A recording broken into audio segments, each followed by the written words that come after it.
Kad te spomenu, pogled mi ne zadrhti.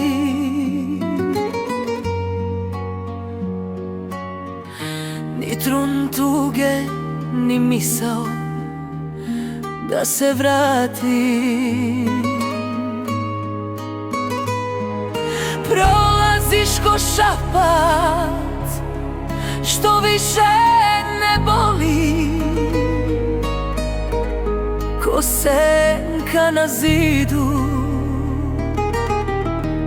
što ništa ne voli.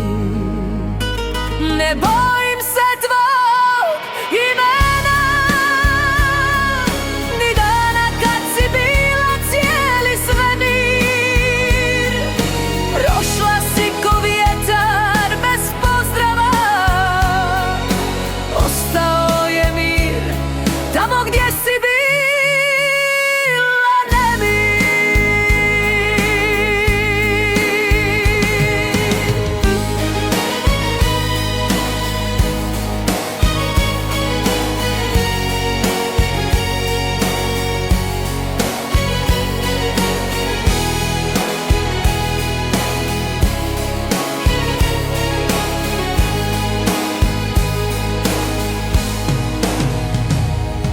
Ti misliš da još gorim ispod kože, al naučila sam da vrijeme sve složi. Više ti ne pišem stihove noći, sad pišem sebi da lakše mogu proći. Ne bojim se tvog imena, nikada ga šapat ponese tišina.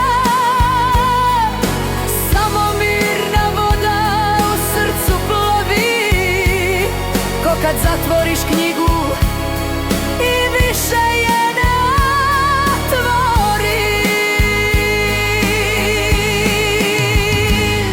Završetak, ne bojim se tvog imena više, ostalo je iza u staroj priči.